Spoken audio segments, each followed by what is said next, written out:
bonsoir à toutes et à tous. Et merci de nous rejoindre un jeudi soir à 19h. Nous sommes donc ici dans le studio de PAC, Présence et Action Culturelle. Et nous allons parler ce soir avec nos invités de violences policières.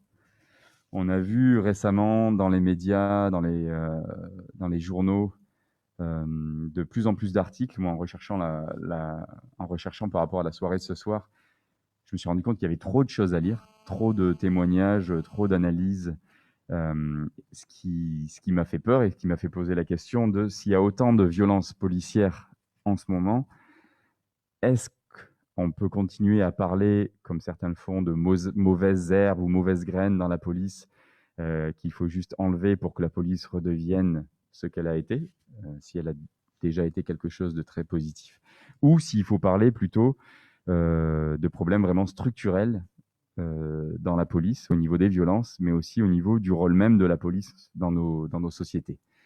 Donc voilà. Donc ce soir, je suis vraiment ravi d'être rejoint par César, qui était à la manifestation de dimanche contre la justice de classe. Il y a aussi Mariam Diallo, qui fait partie de l'association des jeunes Guinéens de Belgique, qui avait co-organisé avec d'autres organisations la manifestation en soutien à Ibrahima il y a une dizaine de jours. Et il y a aussi Aïcha Bari, qui est la sœur d'Ibrahima. On sera rejoint d'ici une demi-heure par Lucie Dufay, qui fait partie de la Legal Team Collective, et aussi par Olivia Venet, qui est la présidente de la Ligue des droits humains.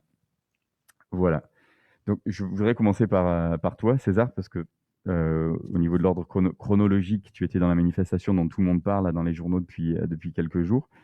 Tout simplement, peux-tu nous dire ce que tu as vu pendant cette manifestation et après la manifestation?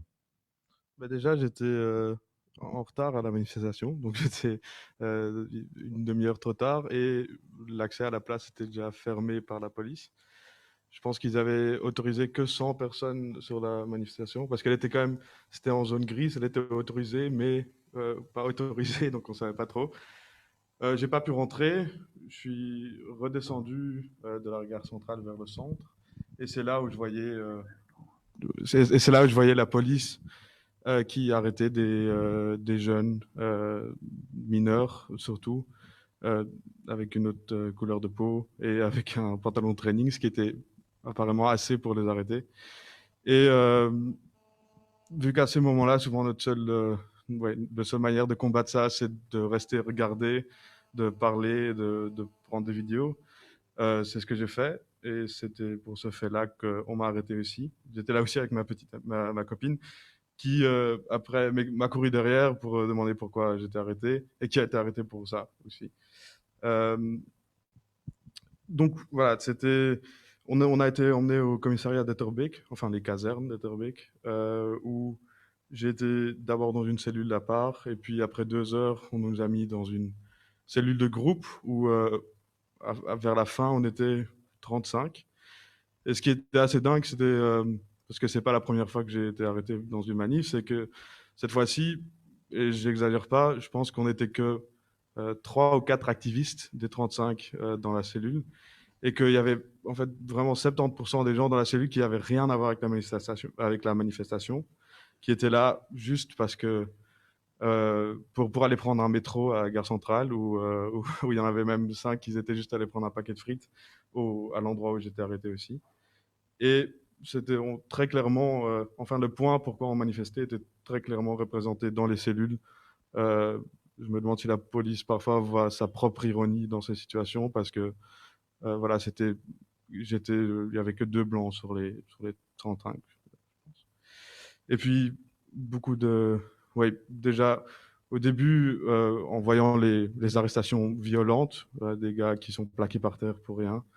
Euh, et puis dans les voitures de police, les violences verbales. Hein, on va niquer la mère de gamins de 14 ans, la police qui dit ça. Et puis ouais, dans la cellule, après 5 heures qu'on était dans la cellule, Une femme de police est rentrée avec trois gars de police derrière elle et ils ont pris un des gars de la cellule un peu aléatoirement parce qu'il il paraît qu'il avait fait une insulte vers eux. C'était même pas lui, je pense. Et l'ont vraiment tabassé dans la cellule même. Et puis ils l'ont retiré de la cellule et l'ont mis dans une cellule quelque part tout seul. Bon, j'ai que vu comment on l'a tapé dans la cellule. On l'a mis un coup de genou dans la gueule, vraiment bien à fond. Et puis d'autres personnes qui étaient là, j'ai entendu qu'ils l'ont vu être tiré dans les couloirs, être mis tout seul quelque part dans une cellule. Donc voilà, ça c'était Et, dimanche. d'ailleurs, dans les cellules, parce qu'on est en période de crise sanitaire, au niveau des respects des normes Covid, c'était comment? C'est impossible, on est à 35 sur 20 mètres carrés. Donc déjà les normes c'est impossible. Aussi, je veux dire, le taux d'oxygène n'est pas génial quand on est tellement l'un sur l'autre dans une cellule. Donc, ouais, quand on pouvait, on gardait le masque. La Mhm. plupart a quand même gardé le masque, mais voilà, on était collés l'un sur l'autre. Ouais. Donc, Et les policiers avaient le masque quand ils sont rentrés dans la cellule ou... euh, ceux qui voulaient, oui, ceux qui voulaient, non. Donc, D'accord. la plupart que j'ai vus à l'intérieur le portaient pas. Je pense, ouais. Et toi, tu as resté combien de temps en cellule du coup? Euh, Vu qu'on était les mecs majeurs, on était les derniers à être sortis. Je pense que j'ai fait 8h30. On était 8h30 à peu près. Ok. Et finalement, quand ils t'ont relâché, qu'est-ce qui s'est passé? Ils t'ont juste laissé partir dans la rue? Tu as eu un blâme, tu as eu un rappel à la justice, tu as eu un rappel. Qu'est-ce qui s'est passé concrètement? Ce qui se passe alors, c'est que voilà, ils nous font sortir, nous mettre dans un bus de police et nous déposent un peu partout aléatoirement dans la ville. Ce qui est aussi fou parce qu'il y avait beaucoup de jeunes qui n'étaient pas bruxellois, qui n'étaient pas là pour la manif, qui allaient prendre leur train, qui ont été sortis après le couvre-feu un dimanche à 21h, à 23h, pardon, et qui étaient d'Ostende, qui étaient de Liège. Donc ils ont, je sais pas, je pense que quelques jeunes ont dû passer une nuit à Bruxelles, pas très chouette. Et ouais, donc ça, c'était déjà. Voilà. Ok, merci. Euh, je veux bien que tu passes le micro à Mariam. Mariam, toi, tu as fait partie de l'organisation de la manifestation en soutien à la famille et à Ibrahima il y a une dizaine de jours. Ouais. Manifestation aussi dont on a beaucoup entendu parler dans les médias. Mhm. Euh, Peux-tu nous raconter comment elle s'est passée de ton point de vue, Mhm. cette manifestation? Et César parlait de la police et la présence policière massive Mhm. dans la manifestation de dimanche, où je Mhm. crois les chiffres, je n'ai pas les chiffres exacts, mais c'était un peu plus d'une centaine de manifestants et je crois au moins le double, voire le triple au niveau de la police, y compris des poneys, des canons à eau, etc. Mhm. Toi, est-ce que ça a été aussi ton expérience lors de la manifestation en soutien à la famille d'Ibrahim? Donc moi, avant d'arriver à la manifestation, si vous voulez, j'étais avec Aïcha sur la conférence de presse qu'on donnait. Quand on est arrivé, ça se passait assez bien parce que ce qu'on a fait à l'avance dans le comité d'organisation, c'est qu'on a essayé de mettre en place des jeunes en gilet pour avoir un service d'ordre. Par expérience, dans pas mal de manifs qui sont organisés, la police, le déploiement de la police est trop importante pour ce que ça doit être. Et donc, on s'est dit que voilà, on va mettre en place des jeunes avec des gilets pour essayer nous-mêmes de garder le plus d'ordre possible et de maintenir ce qu'on peut maintenir au cas où ça pourrait déraper. Donc, on avait une vingtaine de jeunes en gilet qui entouraient le tout, qui essayaient de faire en sorte que les personnes qui étaient dans la manifestation n'allaient pas dans les rues, qu'on a un certain périmètre qui est bien délimité. Et ça, on se répétait. Et ça se passait vraiment assez bien. Sincèrement, pour la manifestation que c'était, je trouve que ça s'est bien passé. Plusieurs personnes vous le diront qu'elles n'ont pas vu quand elles sont parties qu'il y avait quelque chose qui se passait mal. Seulement, à partir d'un moment, sur le côté du pont, donc pas parmi les manifestants, vraiment à l'extérieur, il y a des jeunes ou des personnes en dehors du cadre où on avait nos jeunes en gilet qui ont fait sauter quelque chose, fait péter plutôt quelque chose. Et là, c'est là que ça a plus ou moins commencé, mais c'est facile, c'est vraiment très tard après la manifestation, à nouveau en dehors du périmètre que nous avions essayé d'instaurer avec les jeunes en gilet. Et c'est à partir de ce moment-là qu'évidemment, le dispositif qui a grandi, plus en plus de policiers qui venaient avec tout leur truc. Et à ce moment-là, ce qu'on a essayé de faire avec les jeunes, c'est qu'on a entouré les manifestants, pour montrer que voilà, nous, le but, on n'était pas là pour avoir des casses ni quoi que ce soit, mais on essaie aussi de protéger les nôtres. Les personnes qui sont venues manifester justement pour demander une vérité n'avaient pas à subir quoi que ce soit de la police. Donc à un moment, on était face à face, les jeunes en gilet étaient face à face avec les personnes, avec la police, et la police a gazé directement nos jeunes qui étaient juste en gilet, qui se tenaient les mains les uns à côté des autres, qui ne faisaient rien d'autre. Donc c'était juste debout. Donc voilà, moi, ce que j'ai à dire là-dessus, c'est que on a essayé de faire notre mieux, et la police, le déploiement de la police était trop pour ce que c'était. Et tantôt, Franck, tu disais que on dit souvent que c'est les mauvaises herbes de la police qu'il faudrait mettre de côté, mais à nouveau, on le sait, c'est que quand on parle de violence policière, il faut vraiment revenir à la source de cette violence. Il ne faut pas oublier que dans plusieurs communes à Bruxelles, dans plusieurs quartiers, la présence policière, la police n'est pas là pour assurer la sécurité des jeunes. La police est source d'anxiété, de peur, en fait. Et la confiance qui est censée avoir entre la police et les habitants n'existe plus, tout simplement. Et donc, il parlait de la cellule. Plusieurs jeunes, en fait, subissent ça au quotidien. Donc, il faut se rendre compte que là, on est face à des décès quand on en arrive à les médiatiser. Mais plusieurs jeunes au quotidien, dans plusieurs quartiers, se font agresser, harceler quotidiennement par la police, des arrêts pour rien du tout quelquefois. Et alors, ce qu'ils subissent dans les cellules, il y a que qui le savent. On parle là de coups. Quelquefois, on les déshabille. On le sait, on les déshabille, on les insulte, on insulte leurs parents. Donc, savoir que ces personnes-là vivent ça quotidiennement. Et en fait, quoi qu'ils fassent, il n'y a rien qui se passe. Quelquefois, en fait, les manifestations semblent être le moment, quelquefois désespéré, où on peut enfin les écouter. Donc, quand on parle de violence policière, moi, ce que je veux quand même qu'il soit retenu, c'est qu'on parle la source déjà, c'est cet organe de l'État qui est la police même, qui ne remplit plus du tout son rôle en ce moment dans plusieurs endroits à Bruxelles, mais surtout que ça vient après pas mal d'étapes, donc de vécu des jeunes. Merci. Oui, Martin Luther King qui avait une citation très connue qui disait que les émeutes étaient le langage de ceux qu'on n'écoute pas ou de ceux qu'on n'entend pas. Et je pense que c'est... on va revenir là-dessus, hein, vraiment sur cette question du rôle de la police et de la présence de la police dans certains quartiers plus précisément. On l'a vu, mais je me rappelle des chiffres pendant le confinement où des gens à Anderlecht, par exemple, alors qu'ils étaient 3 dans la rue, étaient verbalisés, alors qu'à Forêt ou à Uccle, il y avait des petites fêtes entre jeunes de 30 ans blancs qui n'avaient aucun problème. Et ça crée évidemment une rancœur, un problème, et ça finit après, parfois, en tout cas, par des émeutes. Je voudrais venir à toi, Aïcha. Déjà, vraiment, merci beaucoup d'être là ce soir. De rien. Parce que j'imagine même pas à quel point ça doit être difficile. Ibrahima est mort en cellule. Depuis, Ilyes à Avedou est mort aussi. Avant lui, il y avait eu Adil, il y avait eu Mehdi, il y avait eu la petite Maouda, et on peut remonter encore à Lamine, Bangoura et bien d'autres. On oublie parfois, en tout cas moi je trouve, dans les médias, et même des fois entre activistes et militants, de parler de ce que ça veut dire, en fait, de perdre un membre de sa famille. Je veux dire, c'est très violent, et toute la famille, j'imagine, s'en trouve chamboulée, bousculée. Donc je voulais juste déjà te demander comment vous vous en sortez en ce moment déjà, et aussi ce que vous espérez qu'il se passe, ou que la justice fasse, si vous croyez encore en la justice belge. Voilà, merci. Comme vous le savez, c'est très très difficile pour nous, car mon frère, c'était quelqu'un de dynamique. C'est lui qui rendait le sourire à tout le monde dans la famille. Comme je le répète, mon frère, depuis qu'il est décédé, il y a une partie de moi qui est partie avec lui. Parce que mon frère, c'était mon meilleur ami. C'était une personne très très importante pour moi.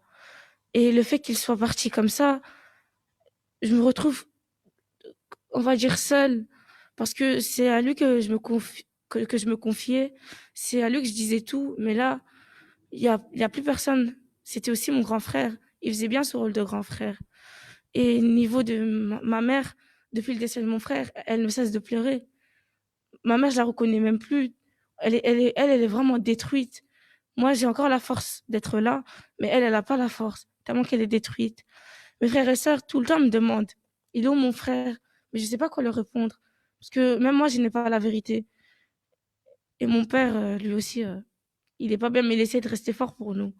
Et je le remercie beaucoup. Et pour la justice belge, j'ai encore confiance en eux. J'espère qu'il y aura la vérité. C'est tout ce qu'on demande. Pour bien faire notre deuil, on veut juste la vérité. Voilà. Et c'est important, je te laisse la parole. Tu parles de vérité. On l'a vu, on le voit quasiment à chaque fois qu'il y a une bavure, qu'il y a un meurtre de la police ou que quelqu'un meurt en cellule. Je pense qu'il faut aussi rappeler que pour nous, en tout cas pour moi, se retrouver dans la cellule d'un commissariat devrait être l'endroit le plus sûr au monde, quelque part, puisque la police est là pour nous protéger. Donc, des morts en cellule, même des gens qui se suicident en cellule, c'est déjà incompréhensible, ça ne devrait pas arriver. Quand des gens, surtout, entrent dans un commissariat et qui sont plus ou moins en bonne santé et n'en ressortent pas, c'est vraiment toute une question. Je pense que toute la société doit se poser la question de ce qui s'est passé. Et quelque part, c'est évident que les familles vont être là pour soutenir et pour demander justice pour les siens. Mais c'est toute la société belge qui doit se poser la question, qui doit refuser ce genre de choses. Et donc toi, parce qu'on a vu hein, les médias après la mort d'Ibrahima, certains ont dit il a vite ingéré les drogues qu'il avait sur lui et du coup c'est ça qui aurait causé sa mort. Quand tu parles de vérité, qu'est-ce que tu veux dire par là du coup? Quand je parle de vérité, j'ai envie de savoir ce qui lui est arrivé pendant le temps où il a passé au commissariat avant de mourir. Qu'est-ce qui s'est passé? C'est la question que tout le monde se pose. Parce que mon frère, c'était une personne normale qui était partie faire ses courses aux Actions, parce il venait juste de déménager et qui rentrait chez lui à Waterloo. Il était de passage, il avait une violence policière et il a filmé. Parce que mon frère, c'est une personne qui filmait toujours les violences policières parce que il condamnait ça. Il condamnait vraiment ça. Et tout le temps, il filmait, c'était pas une première fois. Mais cette année, ça a mal tourné. Voilà. Et d'ailleurs, est-ce que vous, la famille, de la part de la police, de l'État, vous avez reçu du soutien psychologique, une offre d'aide psychologique, un quelconque soutien de la part de l'État belge, du gouvernement, de la police pour l'instant ou... Pour l'instant, non. Ok. Mais on a le soutien de beaucoup d'associations, de beaucoup de personnes aussi qui travaillent à la commune, etc. Mais au niveau de l'État, non. Merci Aïcha. Ouais. Je vais peut-être repartir du coup et revenir vers toi, César. Tu me disais avant qu'on commence que c'était pas la première manifestation hein, que tu faisais dimanche. Et, mais est-ce que, donc, de ton expérience des manifestations que tu as fait récemment, est-ce que tu sens qu'il y a un changement, genre, on dirait, de la part de comment la police traite ces manifestations? On a vu depuis quelques années maintenant en France avec les Gilets jaunes des choses impensables dans une démocratie, c'est-à-dire des gens mutilés, des gens tabassés, des gens défigurés, tués par la police. J'ai l'impression, bon, je suis français, hein, mais j'ai l'impression qu'on se disait en Belgique, oh là là, c'est terrible ce qui se passe en France, et c'est comme si on se rendait compte que c'était pareil ici en fait. Et je sais pas, donc toi, de ton expérience, est-ce que tu vois une évolution sécuritaire quelque part dans les manifestations? Oui, je parle dans les manifs parce que voilà, moi je suis blanc et les seules violences policières que moi j'ai subies, c'est dans les manifestations, en vraie confrontation avec la police. Et je pense que quand même il y a eu, je pense que les dernières 5 années, ça commence à basculer d'une certaine manière vers des arrestations en masse, par exemple, parce qu'il y a aussi une grande violence à juste prendre la liberté des gens pour 8 heures, des gens innocents. Et aussi, bah, oui, je pense que surtout quand c'est des manifestations contre les violences policières ou pour des victimes de la police, je pense qu'il y a aussi une violence beaucoup plus grande de leur côté, ou une peur beaucoup plus grande de leur côté. Et même sur la télévision flamande, il y a une agente, il y a 2 semaines, qui a dit qu'elle trouvait que les jeunes devaient avoir peur de la police. Donc, c'était ce que tu disais là tantôt.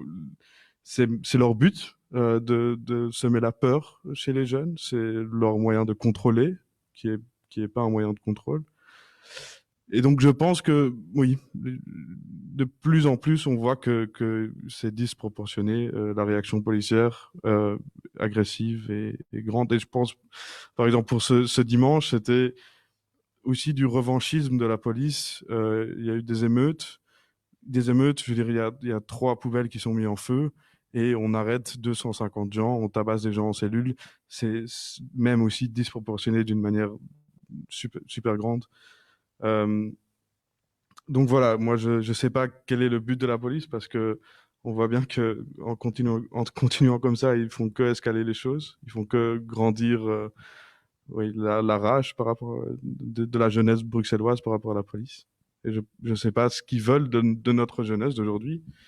Euh, les manifestations, par exemple, doivent être l'endroit où la jeunesse peut s'émanciper politiquement, peut partir en dialogue avec la politique et avec l'État. Et tout ça nous est pris pour le moment d'une manière très agressive. Ouais. Merci. Je vais repasser la parole à Mariam. Est-ce que ça pose pas, ce dont on est en train de parler là, est-ce que ça pose pas la question du pourquoi? Pourquoi la police agit comme ça dans les manifestations et hors manifestations, dans les quartiers, etc. Si ce n'est potentiellement pour faire peur aux gens, comme tu le disais, et pour dire aux gens, écoutez, ok, dans les textes, la Constitution, vous avez le droit de manifester, mais si vous allez manifester, maintenant, sachez qu'à chaque fois, vous pouvez vous prendre une bombe lacrymo, vous pouvez vous prendre un coup de matraque, vous pouvez vous retrouver en cellule. Donc, il y a une sorte de... On donne un exemple, en fait. Et ces violences sont un exemple pour... Et c'est connu, hein, dans le même... on peut parler de la torture. On sait que la torture, quand c'est utilisé, souvent, c'est pas vraiment pour le mec qu'on torture, c'est pour les autres qui peuvent faire quelque chose, de dire attention, ça pourrait arriver. Est-ce que tu crois qu'on en est là quasiment? Et on en parlait aussi tout à l'heure, Mariam, et ça c'est quelque chose, moi qui personnellement m'horripile dans les médias, où on met la soi-disant violence qui est à 99% du temps matérielle des manifestants, de certains manifestants qu'on appelle casseurs. Et un casseur, il casse pas des êtres humains, il casse des vitrines, il casse des voitures, etc. Mais on met ça sur un pied d'égalité, même pas, on met ça plus haut que la violence physique de l'État, parce que la police, c'est l'État, de policiers qui sont de plus en plus armés, en plus. Donc, pour toi, voilà, est-ce qu'on veut faire des jeunes qu'on tabasse un exemple? Et est-ce que la violence... En fait, le niveau de la violence de l'administration, pour toi, qui décide de ce niveau plutôt de violence, en fait? Alors, pour moi, clairement, les personnes qui décident de ce niveau de violence, c'est la police. C'est simple. Donc, pour revenir un peu à ce que tu disais également, c'est que là, quand il y a des casseurs, quelques casseurs qui effectivement cassent des choses, ils ne cassent pas des personnes, ils ne brisent pas des vies, ils ne mutilent pas des êtres humains, eh bien, on met ça en avant dans les médias et on dépeint les policiers comme les pauvres victimes qui étaient là pour assurer que le fait que tout se passe bien, mais malheureusement, eux, ils ont eu une voiture qui était cassée à gauche, à droite. Mais on ne pense pas à tout le reste. À nouveau, je le redis, c'est que souvent la face cachée de l'iceberg pour beaucoup, il faut se rendre compte que dans les quartiers, dans certains espaces, dans certaines communes, les jeunes subissent des harcèlements quotidiens. Je le répète parce que César nous disait un peu Diego nous disait un peu ce qu'il a vécu donc en cellule. Et cette expérience-là dont il parle une fois sont des expériences qu'on entend très souvent dans les quartiers. C'est pas une fois, c'est pas 2 fois, c'est limite la police connaisse en fait ceux qu'ils agressent et c'est ça qui est encore plus perturbant. Tu l'as vu pendant 10 ans et tu vas encore le contrôler pour savoir qui il est. C'est quoi le but? Quel est le but derrière? C'est ce que tu demandais, hein, quel est le but derrière? Eh bien, on instaure une peur, on instaure une espèce de psychose et on brise complètement la confiance qu'ils devraient en fait instaurer entre eux et la population qu'ils sont censés protéger. Donc cette histoire, cette illusion, ce contrat social où l'État a le monopole de la violence légitime pour protéger sa population, ce n'est plus le cas dans plusieurs quartiers. Et oui, donc à ce moment-là, comme tu disais, eh bien, moi, la question de la police et de son but et de son rôle, dans certains quartiers, je dirais qu'il n'est pas en tout cas d'assurer une sécurité. Je ne sais pas ce qu'il cherche. On peut faire plusieurs hypothèses, hein, j'en ai plusieurs, mais il n'est absolument pas de maintenir la sécurité, pas pour une partie de la population. Ce sont des harcèlements quotidiens, intempestifs, et après on s'attend à ce que, je ne sais pas, à ce que les jeunes réagissent de quelle manière, je ne sais pas. Tu vois. Donc ça, c'est une première chose. Ensuite, dans ce sens-là, moi, ce que je me dis, c'est que si on a la police qui n'assure plus ce rôle, est-ce qu'elle sert à quelque chose encore quelquefois dans certains endroits? Leur présence et leur surprésence dans certains quartiers, dans certains milieux, devient source non pas de sécurité, mais plutôt de tension à nouveau et alors de problèmes. Alors, s'ils sont la source de ces problèmes, c'est-à-dire que pour enlever, pour que ces tensions diminuent et ces problèmes, c'est peut-être diminuer leur présence. Et alors, il y a plusieurs solutions. Je veux dire, en Belgique, à Bruxelles, on a des maisons de quartier, on a des maisons de jeunes, on a des éducateurs de rue qui font un travail exceptionnel. Il suffit d'aller dans les quartiers voir, peut-être augmenter un peu le financement qu'on donne à ces maisons de quartier, augmenter la présence de ces éducateurs de rue qui sont beaucoup plus présents, ils connaissent beaucoup mieux les réalités de ces jeunes, plutôt qu'un policier qui va juste venir demander pour la 100 millième fois en une semaine ta carte d'identité alors qu'il te connaît depuis peut-être que tu as 12 ans et que tu en as 22 aujourd'hui. Voilà, donc moi je pense qu'il y a beaucoup de solutions. Est-ce qu'on veut les voir? Ça, c'est la question à poser à l'État. Les solutions existent. Et est-ce que pour toi, parce qu'on entend beaucoup ça, hein, quand on parle de mauvaises graines, on entend aussi dans les conseils communaux, etc., qu'il faut mieux former la police. C'est juste un problème de formation. Moi, quand je t'entends parler, et encore une fois, en tant que blanc, même d'entendre Aïcha qui disait que Ibrahima, c'était pas la première fois qu'il filmait des violences policières hors des manifestations, j'imagine, hein, dans la rue. Moi, en tant qu'homme blanc, et en tant pourtant que militant, etc., j'ai pas eu vraiment l'occasion dans mes quartiers de filmer des violences policières. Donc je pense aussi que toute la société doit se reposer la question de qui est victime des violences policières et pourquoi. Mais est-ce que donc toi tu penses qu'il faut juste réformer la police? Alors, la question de la formation, de la réforme de la police, c'est une fausse solution qui a été proposée. C'est des choses qui ont déjà été faites dans plusieurs autres endroits et ça ne fonctionne pas. Donc, ce n'est pas une question de formation de la police.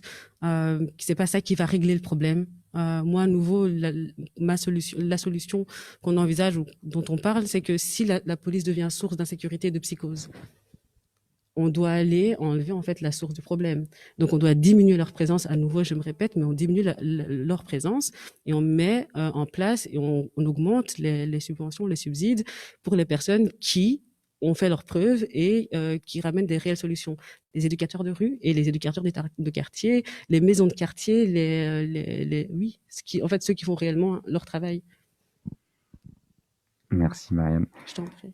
César, je suis désolé. Je vais te demander si ça te dérange pas de laisser la place, du coup, à Lucie. Merci beaucoup, hein, César. Et donc, nous sommes rejoints par Lucie Dufay. D'ailleurs, est-ce que je prononce bien ton nom de famille? Dufay, j'en étais sûr. Donc, c'est Lucie Dufay qui fait partie du Legal Team Collective. Je vais donner la parole puisque tu viens d'arriver. Tu peux nous expliquer ce que c'est donc le Legal Team Collective? Oui, donc on est un collectif d'avocats, d'avocates, de juristes et puis simplement de militants et militantes. Et l'objectif qu'on s'est donné, c'est de se mettre à disposition des activistes en amont, pendant et après les actions et les manifestations que ces personnes organisent ou auxquelles elles participent. Et donc, ça veut dire concrètement qu'on est disponible pour répondre aux questions dans le cadre de l'organisation, donc aux questions légales, hein, je précise, parce que notre action se base sur le droit. Et donc, on est disponible pour répondre aux questions légales dans le cadre de l'organisation d'une action militante ou d'une manif. On est disponible pour être présente pendant les actions et les manifestations afin de faire ce qu'on appelle de l'observation légale. Donc, ça veut dire qu'on vient sur place ou éventuellement on forme des personnes à être présentes sur place et à avoir un regard sur les rapports entre les autorités et les personnes participantes. Et puis, on filme et on documente. Et puis, après, on est disponible pour répondre aux questions quant aux suites. Donc, que ce soit des suites parce qu'il y a des poursuites légales, parce qu'il y a des amendes, ou malheureusement, et de plus en plus, quand il y a des violences policières. Et genre pendant les manifestations, est-ce que vous avez des contacts avec la police, vous, ou pas du Non, tout? ce n'est pas le rôle qu'on se donne. Alors, on est disponible si les organisateurs veulent avoir notre avis sur la question. On peut venir et discuter avec eux de comment, à notre sens, qu'est-ce qu'on peut faire comment se comporterait un bon contact police, comme on les appelle, mais ça, c'est pas le rôle qu'on se donne. C'est un rôle généralement qui est donné par les organisateurs en leur sein. Donc nous, on n'est pas du tout là pour faire l'intermédiaire entre la police et les manifestants, et on se positionne. On n'est pas un collectif neutre, on se positionne résolument du côté de la défense des droits des activistes.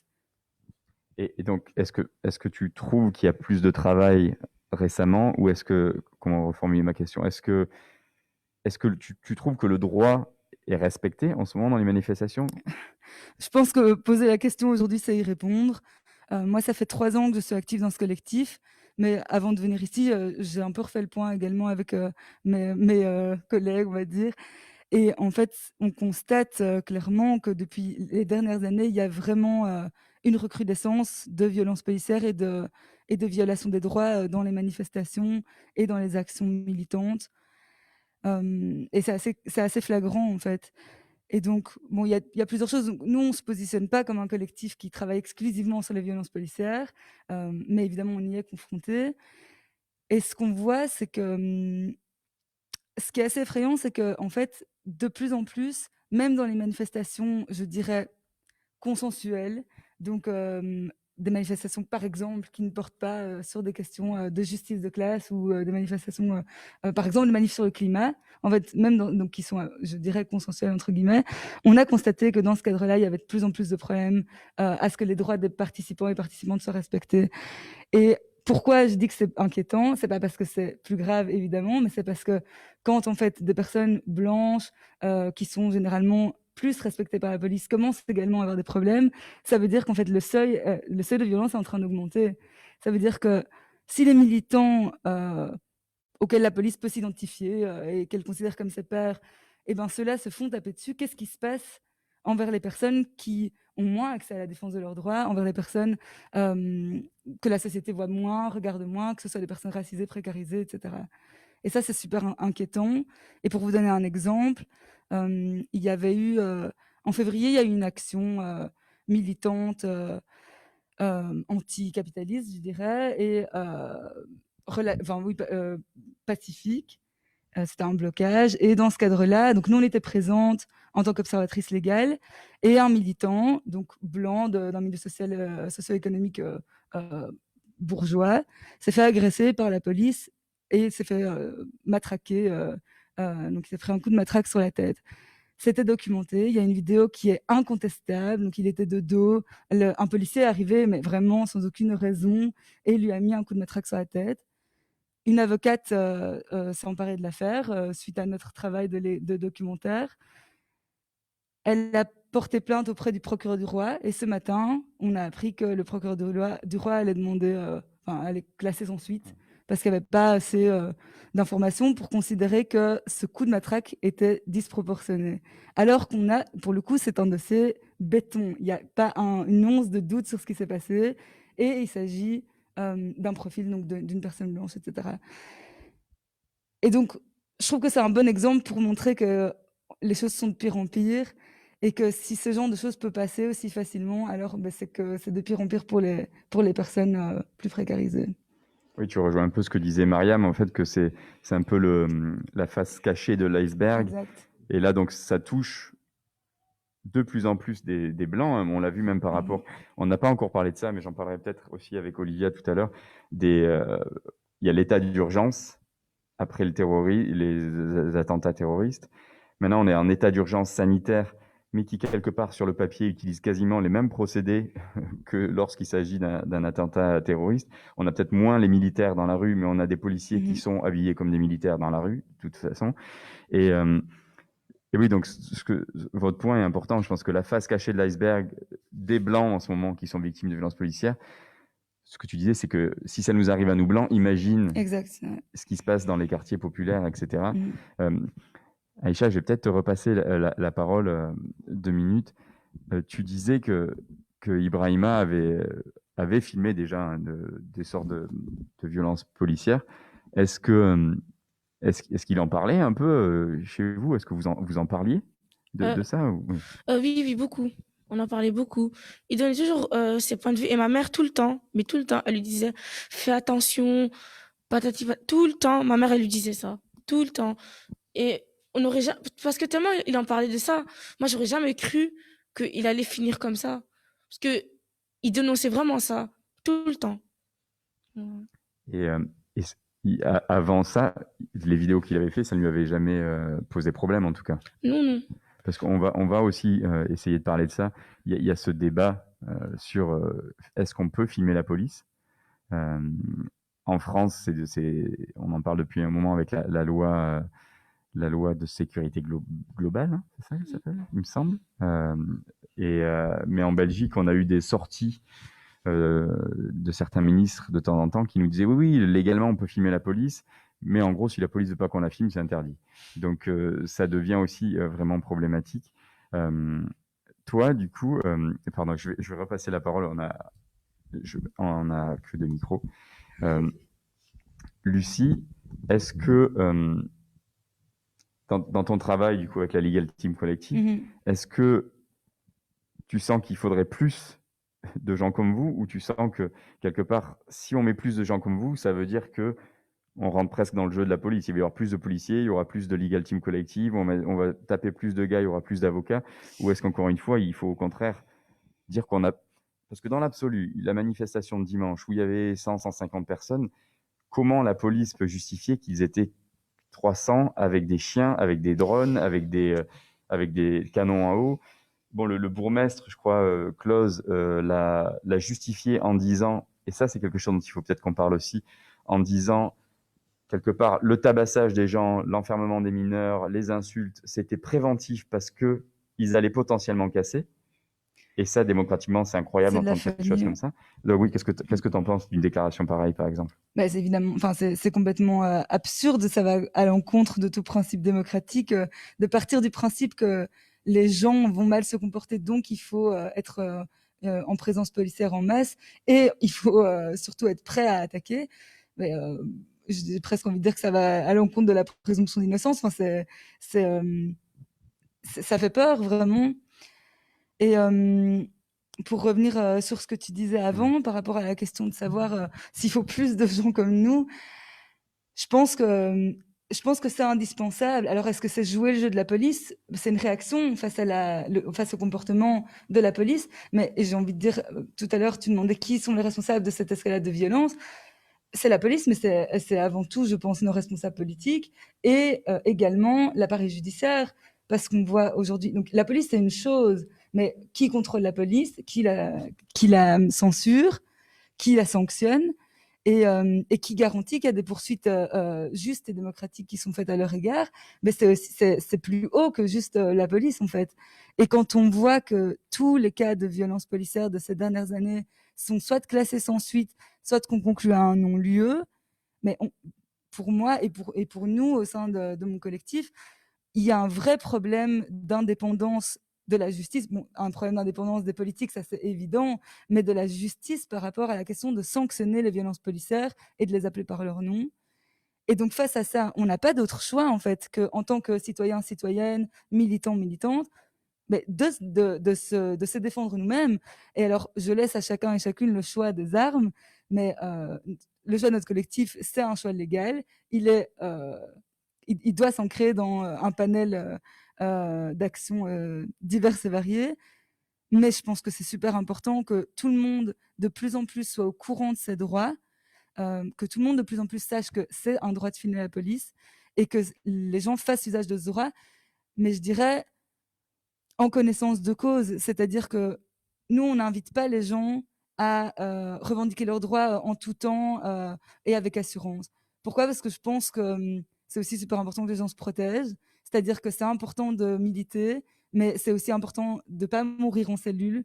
Et on voit malheureusement que quand les gens revendiquent les choses, quand les gens disent qu'ils ont des droits face à la police, et ben généralement ça a pour conséquence une escalade de la violence. Et ça, c'est évidemment ultra problématique. Mais et donc il faut que chacun sente sur le moment, est-ce que la personne en face de moi va entendre ce que je vais lui dire? Si pas, il faut que je documente et qu'après je puisse agir potentiellement en justice ou dans les médias. Mais en tout cas, savoir à quoi on a droit et se dire qu'on peut l'utiliser si c'est possible, c'est super important. Mais c'est tu viens de dire ultra problématique, je crois. Mais ce que tu viens de dire est vraiment ultra problématique. Tu vois ce que je veux dire? Ça veut dire que maintenant, on dit aux gens, oui, c'est un droit démocratique, mais avant de l'exercer, fais vraiment Mais bien gaffe parce que sûr. tu pourrais finir en cellule ou sous 6 pieds sous terre. Donc, quand on en arrive là, dans une société soi-disant démocratique, il y a vraiment des questions très profondes à se poser. On parlait, et je vais bientôt donner la parole à Olivia Venet, qui nous a rejoint, qui est présidente de la Ligue des droits humains. On parlait de violence étatique, hein, du coup, parce que c'est vraiment ça, on n'en parle pas beaucoup dans les médias. On parle toujours des mauvaises graines, on ne parle pas que la police, quelque part, les policiers, ce sont que des pions qui écoutent les ordres de leur supérieur, qui écoutent les ordres du supérieur, etc. On a vu aussi que quand certains policiers, les lanceurs d'alerte, osent prendre position contre la police même, et je ne savais pas en fait ça, mais vous avez peut-être vu la vidéo en 2018 des 2 policières d'Anderlecht, de la zone d'Anderlecht, dans leur voiture. C'est même pas affligeant, je sais pas comment décrire cette vidéo, qui insulte les gens, qui traite les gens de macaques, etc., et qui en sont fiers et qui se filment. Ce que je savais pas, c'est qu'en fait, beaucoup de policiers avaient vu ces images. Hein. C'était pas une vidéo qui vient de sortir. Beaucoup de policiers avaient vu ces images. Un seul policier a réagi. C'était un commissaire et qui a vu sa carrière complètement brisée depuis, en fait. Donc, c'est exactement ce que tu disais. Il faut vraiment se reposer la question du système de justice dans son ensemble. Et du coup, c'est un bon moment pour accueillir Olivia Venet, qui est donc présidente de la Ligue des droits humains. Bonsoir, j'espère que Voilà. vous m'entendez. Oui, On t'entend très très bien, Olivia. Merci de super. nous avoir rejoints. J'imagine que tu as beaucoup de travail en ce moment. Je ne sais pas si tu as pu entendre les dernières 5-10 minutes de notre discussion. J'ai entendu et je voulais d'abord vous remercier de me permettre de venir m'exprimer, de pouvoir être avec vous. Je voulais dire à la famille d'Ibrahima qui est là toute ma sympathie et toute mon empathie pour le drame que vous vivez, parce que voilà, c'est vrai que je rejoins Lucie. C'est un drame terrible et c'est un drame qui n'aurait pas dû arriver. On doit faire tout ce qu'on peut pour lutter pour que ces drames n'arrivent plus, même si, comme tu le disais, ben oui, on a beaucoup de travail et l'ampleur de la tâche est sans limite. Mais c'est clairement une question sur laquelle la Ligue est mobilisée et continuera à se mobiliser parce que c'est essentiel. Parmi nos droits, que ces droits-là de citoyens soient reconnus, quoi. Notre droit d'agir face à la police, nos droits face à la police, qu'ils puissent être reconnus, qu'on puisse en parler, qu'on puisse les visibiliser, mieux les exercer, mieux nous les approprier. Voilà. Et donc, je voudrais te poser une question très simple et très directe. En tant que présidente de la Ligue des droits humains, peut-on filmer la police? Alors, je réponds, mais alors avec tout mon cœur et très très clairement et sans la moindre ambiguïté, oui, évidemment, on peut filmer la police, on peut filmer une opération policière. La réponse est oui, sans le moindre doute. Et c'est d'ailleurs assez frappant de constater qu'on rencontre, dans le cadre donc, de Police Watch et du travail qu'on fait, on rencontre des policiers, on rencontre plutôt des chefs de zone, des commissaires qui nous disent « mais oui, bien sûr, on peut filmer la police, il n'y a aucun problème, on est bien tous d'accord là-dessus ». Même les représentants des syndicats qui sont parfois assez quel bon terme je vais choisir, assez agressifs dans leur façon de s'exprimer, ne vont pas contester ça.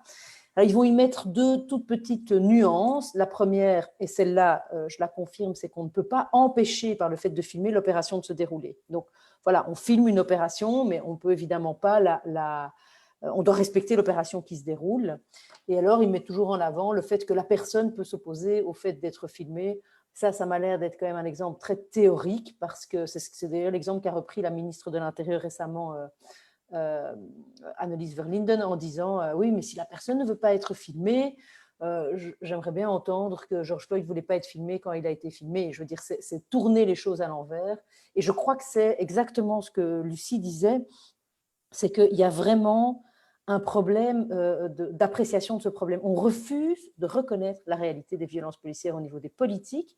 Et donc, au-delà de la responsabilité de la justice, il y a clairement une responsabilité de la justice de poursuivre les policiers qui se sont rendus coupables. Et je suis effarée d'entendre encore un classement sans suite. Et pour accompagner des victimes de violences policières, c'est dur. Voilà, c'est très, très compliqué d'obtenir justice. Je trouve qu'il y a aussi une responsabilité politique et une responsabilité disciplinaire qui doit être prise par les policiers. Et donc, il faut vraiment changer est-ce que j'ose parler de la culture d'entreprise? Mais oui, c'est ça. Il faut que cette impunité permanente, et c'est cette vidéo dont tu parlais, de ces deux policières qui se permettent d'insulter les gens, c'est l'impunité qui les autorise à faire ça. Et c'est vraiment l'impunité qui permet qu'on avance, et il y a de plus en plus de violence, et il y a de plus en plus de difficultés qui vont bien souvent toucher certaines populations. On a pu objectiver ça, mais voilà, on voit cette violence augmenter, notamment maintenant pendant le confinement. Et donc, il faut tout faire pour rendre ça plus visible et pour essayer de renverser cette tendance autant qu'on peut. En tout cas, moi, je suis comme Lucie, on a décidé d'utiliser des armes légales. Alors, on est dans un autre contexte, mais c'est le but de Police Watch au départ, de l'Observatoire des violences policières. C'est mieux comprendre le phénomène, et si on le comprend mieux, on peut mieux lutter contre, on peut mieux communiquer, on peut le documenter, et on peut mettre... Alors un terme, j'espère, mais en tout cas, faire renverser cette tendance qu'on connaît pour l'instant. Tu parlais de Police Watch. Vous Mhm, avez sorti un rapport, du coup, la Ligue des droits humains et Police Watch en juin mhm, 2020, mhm. qui s'appelle Abus policiers et confinement, parce qu'on en a un petit peu parlé, mais c'est vrai qu'on est en état d'urgence sanitaire. Euh, Est-ce que quelque part, donc, qu'est-ce que tu en as retiré de ce rapport, toi personnellement, et la Ligue dans son ensemble? Et est-ce que tu es d'accord qu'on peut dire que cet état d'urgence qui était là depuis les attentats terroristes et qui maintenant s'est transformé en état d'urgence sanitaire, c'est quasiment le même, il y a juste les mots qui changent, ou c'est plus complexe que ça?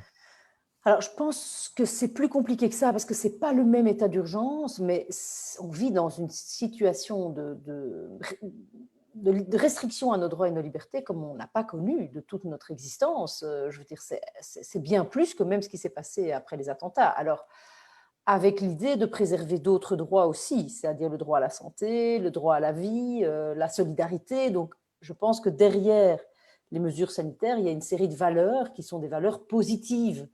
Je regrette d'ailleurs que ce ne soient pas ces valeurs positives-là qui soient mises plus en avant, et qu'on ne mette en avant que la répression et les gens qui ne respectent pas, etc. C'est vraiment la posture dans laquelle on est assez effarante. Alors, on a ressenti le besoin, on a lancé Police Watch, le site internet, au tout début du mois de mars 2020, donc ça tombait juste à ce moment-là, mais on a vraiment été interpellés par plein de dénonciations de cas de violence policière pendant le confinement, et d'abus, de contrôle abusif, de coups, d'arrestations abusives, de mise de menottes abusives, donc tout un tas de témoignages qui nous venaient. Donc on s'est dit, OK, il faut qu'on collecte ça, et il faut qu'on objective qu'est-ce qui se passe et la manière dont ça se passe. Alors, ce qui est très clair, et je rejoins là-dessus ce que Lucie a dit, c'est qu'on a clairement pu voir qu'il y a une gestion uniformisée, parfois un peu artificielle de l'épidémie. Hein. On parle, quand on disait, voilà, vous pouvez sortir dans votre jardin, ou vous pouvez faire rentrer vos invités chez vous, mais vous devez les faire passer par l'extérieur de la maison. On se rend bien compte qu'on exclut toute une partie de la population quand on parle comme ça, parce qu'il y a des gens qui disent, mais on parle de quoi? On parle de qui? On parle de quelle maison? Donc, il y a clairement une gestion uniformisée qui n'est pas adaptée à la réalité, et donc qui est excluante.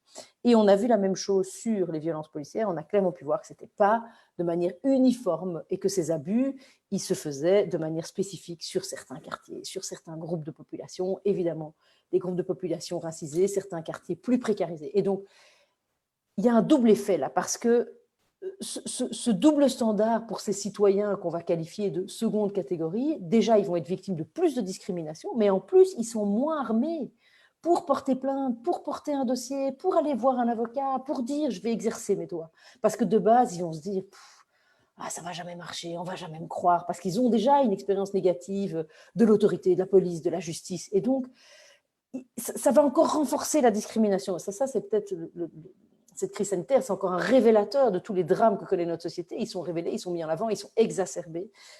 Et ça c'est très clair. Et donc, c'est un des intérêts de Police Watch, c'est qu'on a permis qu'il y ait un espace où déposer cette plainte sans être jugé par rapport à cette plainte, et où les gens pourraient venir s'exprimer pour dire voilà ce que j'ai vécu, je donne mon témoignage, et finalement, entre guillemets, ça ne m'engage à rien. Mais je dis, je ne suis pas obligée de poursuivre avec une plainte devant la police ou devant la justice, dont je n'espère en fait rien, parce que je sais que la justice ne va pas me donner raison, et que malheureusement, dans l'immense majorité des cas, et là je parle de mon expérience aussi en tant qu'avocate, on va constater que ça ne va pas être le cas, qu'il ne va pas y avoir de suite. L'autre chose, c'est que je pense qu'il faut réfléchir de manière peut-être... alors, c'est un peu déprimant ce que je vais dire et je vais essayer de rester optimiste parce que je suis une grande optimiste de nature et que je crois en la force de la mobilisation citoyenne et de la solidarité vraiment très, très fort. Mais je crois qu'il y a aussi, derrière cette manifestation de la violence par rapport à certains citoyens qualifiés de seconde catégorie, plus précarisés, on a pu identifier aussi un défaut d'intention véritable de contrôler des infractions Covid. C'est-à-dire que si l'idée était de s'assurer que les mesures sanitaires sont respectées, ce n'est pas comme ça que le contrôle se serait passé, pour dire les choses clairement. D'abord, les policiers eux-mêmes n'ont pas de masque, ils ne se sont pas lavé les mains, ils vont mettre des gens dans une cellule. Enfin, donc on se dit, attends, la question est quoi? Est-ce qu'on veut essayer de vérifier que les mesures sanitaires sont respectées ou en réalité, on veut faire la démonstration de la force de l'État? Et donc, on voit que la réalité, c'est ça, c'est faire la démonstration de la force étatique et c'est bien dire, on est là, on a le pouvoir et on peut l'exercer. Et c'est pour ça que plus il y a d'impunité, plus ce pouvoir augmente. Et donc, on rappelle à ces victimes que l'État souverain est là, l'État souverain s'impose à eux et qu'ils n'ont qu'à se soumettre ou ils en subiront les conséquences. Et ça, c'est pour moi vraiment tout le drame de cette crise. Et je suis effarée de voir à quel point on s'enferme de plus en plus dans cette logique. Enfin, quand je dis on, c'est nos gouvernants, nos autorités publiques s'enferment dans cette logique. Je me souviens de m'être exprimée dans les médias le 17 mars et j'ai dit, je pense, voilà, on était dans le plein premier confinement, dans un moment de panique, on voyait ce qui se passait en Italie, on avait le sentiment qu'il faut préserver la santé et la vie de chacun, qu'il faut être solidaire, on avait envie de penser à nos personnes âgées, on n'avait aucune envie de voir les hôpitaux saturés et donc on adhérait à ces mesures sanitaires. On les acceptait parce que c'était essentiel, parce qu'on vit ensemble, parce que c'est conjointement qu'on exerce nos droits et nos libertés. D'ailleurs, je ne peux pas exercer mon droit à la santé toute seule dans mon coin. Je dois évidemment l'exercer avec un système, et c'est le cas pour n'importe quel droit, le droit à l'enseignement ou n'importe quel droit. Et j'ai plaidé à ce moment-là avec toute la Ligue pour dire on demande à ce que les mesures soient des recommandations pour les citoyens. On demande à ce que les citoyens soient reconnus dans cette crise comme étant des citoyens à part entière et pas des sujets d'un État souverain. Et donc, on a plaidé contre les sanctions pénales, contre les amendes de 250 € qui sont le drame des populations les plus précarisées parce que voilà, il y en a pour qui 250 € ça va aller, on va pouvoir le payer, c'est pas très grave, mais il y en a beaucoup pour qui 250 € c'est beaucoup, beaucoup d'argent. Et ben 250 € ça représente beaucoup d'argent. Et je constate que de plus en plus, on s'enferme. Mais je vois que tu regardes ton GSM. Si je parle trop, tu me le dis, je peux m'arrêter. Hein, mais sinon, Non, voilà. je voulais juste regarder l'heure parce qu'on va laisser après la Ouais. place aux questions du public, qui est pas un public, qui est un public virtuel. Mais je voulais juste peut-être faire réagir Mariam et Aïcha, ou une de vous deux, par rapport à ce que disait Olivia, par rapport au fait que souvent dans les quartiers, je ne sais pas si c'est quelque chose que vous avez rencontré, quand on est victime de violences policières, etc., on se dit de toute façon, ça sert à rien que je porte plainte, ça sert à rien que j'aille voir un avocat parce que ça sert à rien. Oui. Donc ça, c'est ce qu'elle vient de- c'est ce que je disais tantôt. Hein. Donc, ils sont victimes quotidiennement de violences et on leur fait savoir que de toute façon, bah, ils sont rien du tout. Et effectivement, en fait, quand tu as déjà la procédure est longue, elle est éprouvante. Effectivement, ce sont des endroits où peut-être on ne sait pas spécialement quelquefois comment s'y prendre. Et à peine qu'ils débutent cette procédure, qu'en fait, ils sont face à des personnes aussi quelquefois qui vont leur faire savoir que ça ne sert à rien. Donc, une grosse partie des mentalités, en fait, effectivement, ça ne sert à rien d'essayer parce que si moi j'essaie de toute façon, je sais qu'un ami, un cousin, un frère l'a déjà fait, ça n'a jamais mené à quoi que ce soit. Il n'y a jamais justice qui a été faite. Pourquoi serais-je la première personne où ça fonctionnerait? Donc, en fait, il y a une espèce de lassitude, en fait, tout simplement. C'est que ça ne fonctionne pas, ça fait combien d'années? X, Y, Z. Il n'y a que des exemples des mauvais exemples, en fait, qui n'ont pas fonctionné. Des personnes qui ont été abusées, mais pour lesquelles justice n'a pas été rendue. Alors, je ne serai pas la première. Effectivement, dans beaucoup de quartiers, dans beaucoup d'endroits, c'est ce qui est ressenti, c'est ce qui est dit, et c'est ce qui est vécu, surtout. Quelquefois, on dit, mais c'est leur faute s'ils essayaient plus longtemps. Non, c'est pas ça. C'est qu'ils ont essayé plusieurs fois. Et à un moment, en fait, à partir du moment où, après plusieurs essais, ça ne fonctionne pas, il n'y a plus, à nouveau, comme je dis, il n'y a plus de confiance. Quand il n'y a plus de confiance, il n'y a plus d'envie d'essayer. Parce qu'on voit que ça ne mène à rien. Absolument rien. Est-ce que tu veux ajouter quelque chose, Aïcha? Je vais poser une dernière question à toi, Olivia, parce qu'il y a eu 2 actions là qui sont en train de se passer et je voulais savoir ce que j'aimerais bien qu'on soit optimiste et qu'on voit s'il y a des choses à faire ensemble là-dessus. Euh, je crois que c'est aujourd'hui, hein, il y a Amnesty International avec 4 autres organisations françaises qui a lancé une procédure historique contre l'inaction de l'État français face au contrôle d'identité discriminatoire, qu'on appelle aussi contrôle au faciès. Et j'ai vu aussi aujourd'hui qu'il y a un groupe de parents qui auraient, je ne sais pas si tu en sais plus, décidé ici en Belgique de porter plainte ensemble contre la police par rapport à la manifestation de dimanche dernier. Est-ce que ça, pour toi, Olivia, c'est des points de vue positifs qui peuvent bousculer un peu les choses? Parce que, et excuse-moi, je veux finir, ce que je disais tout à l'heure, c'est que on en arrive à un moment où la mort de Ilyes, de Ibrahima en cellule, ça doit poser toute la société belge doit se poser la question. Ça ne doit plus appartenir qu'aux familles. Je ne sais pas ce que tu en penses. Oui, clairement. Alors, j'en sais pas plus sur ces actions en tant que telles, mais je pense vraiment que des actions de cet ordre-là, et particulièrement si des parents ensemble se mobilisent, d'abord on est plus fort ensemble, c'est certain, et qu'ils ont envie, alors il faudrait voir les détails de leur action, mais qu'ils ont envie de saisir la justice, c'est souvent le dernier recours, c'est un peu le drame de ce type d'action. Je suis certaine que ça peut porter ses fruits et que de toute façon c'est dans le cadre légal et de la justice qu'on doit agir. Et porter la parole, faire connaître les cas, c'est ça aussi qui fait bouger les lignes et on peut espérer quand même les faire bouger. Et j'ai envie aussi de rebondir sur ce mot de confiance, parce que c'est vrai que la confiance, il faut restaurer la confiance et la confiance, ça va dans les deux sens. C'est-à-dire que les autorités méritent peut-être notre confiance si elles donnent d'abord la confiance aux citoyens. Et ce n'est pas du tout le cas pour l'instant. Et donc, si on était respectés, nous, en tant que citoyens, si on respectait ces victimes, si on les traitait correctement, si on traitait les cas, alors, vous savez qu'on a quand même dû être condamné par la Cour européenne des droits de l'homme pour des cas de violence policière. Je veux dire, c'est allé loin en Belgique. Vous imaginez porter un procès jusqu'à Strasbourg, on parle des années, là c'est 7 à 10 ans pour arriver devant Strasbourg, il faut faire toutes les étapes avant. Enfin, c'est dramatique. Mais je pense que ce type d'action, alors j'espère qu'en France ça fera bouger les choses, vont permettre de faire bouger les choses, mais je voudrais aussi en appeler à une responsabilité politique de chacun, parce que quand j'entends les déclarations de certains ministres extrêmement violentes à l'égard de violences verbales évidemment, mais à l'égard des manifestants, je suis scandalisée. Le droit de manifester est un droit fondamental dans une société et c'est le droit d'expression citoyen et démocratique. Et j'ai envie de dire aujourd'hui qu'on se rappelle que cette démocratie, elle est à nous. C'est nous qui l'exerçons. C'est le pouvoir, c'est le nôtre. C'est pas on l'a cédé, on l'a délégué par un vote, mais c'est à nous ce pouvoir. Et qu'en se réappropriant ce pouvoir, en exerçant nos droits de citoyens, notamment en introduisant des recours judiciaires, mais en réclamant la justice, alors parfois c'est dur, parfois c'est un parcours du combattant, mais je pense qu'ensemble, on est plus fort. Et cette solidarité qui se crée autour des associations, ben voilà, moi c'est la Ligue et Police Watch, mais il y a les Legal Team, il y a d'autres associations. Je pense que c'est ça qui peut nous permettre de nous renforcer et de faire changer la vision aussi, quoi. De se rappeler qu'en fait, un État où tous les pouvoirs sont centralisés dans le gouvernement et la police peut faire ce qu'elle veut, ben, ça ne s'appelle pas une démocratie, tout simplement. Et que nous, on a envie de continuer à vivre dans un État de droit et dans une démocratie. Et ça, on va continuer à se battre pour ça, clairement, tous ensemble. Voilà. Merci beaucoup, Olivia. Nous allons prendre les questions du coup des auditeurs et des auditrices.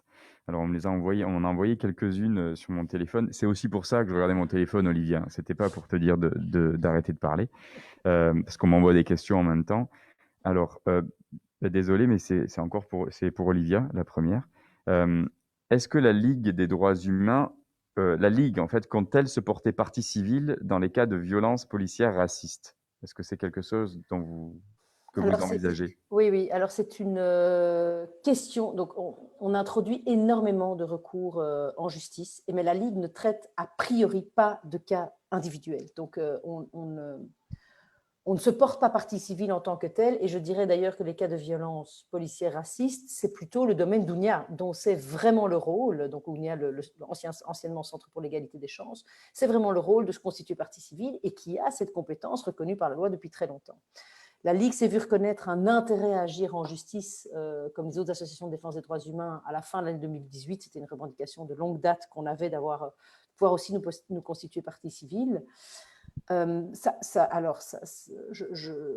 J'aborde ça de manière, peut-être que c'est un peu dur ce que je vais dire, mais notre façon de fonctionner, c'est d'aborder les problèmes au niveau de la société et pas au niveau des cas individuels. Donc, a priori, on ne se constitue pas partie civile. Maintenant, il peut y avoir des cas particulièrement exceptionnels où ce serait justifié. Mais si on doit se constituer partie civile dans tous les cas, ça n'est juste pas gérable pour nous en termes de suivi financier, juridique, etc. Donc, c'est une réflexion aussi qu'on doit avoir, c'est-à-dire que l'objectif de Police Watch n'est pas celui-là à la base. L'objectif est de mieux comprendre le phénomène, de pouvoir produire des rapports et de pouvoir faire du lobbying sur la question des violences policières pour faire changer les choses au niveau politique, disciplinaire et de justice.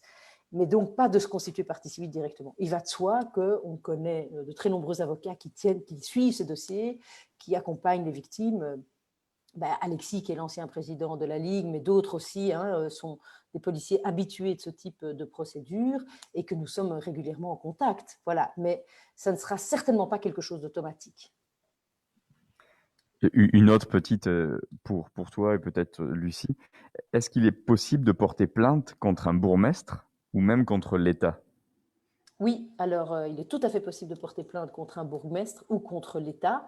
La responsabilité pénale de l'État belge a été consacrée récemment. Alors il y a des limites évidemment en termes de sanctions possibles, c'est comme pour les personnes morales, mais la responsabilité a été étendue à l'État.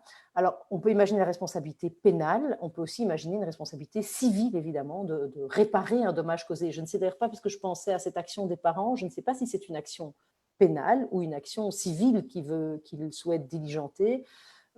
C'est ces deux voies qui peuvent exister. On peut imaginer l'action responsabilité contre l'État pour ne pas prendre.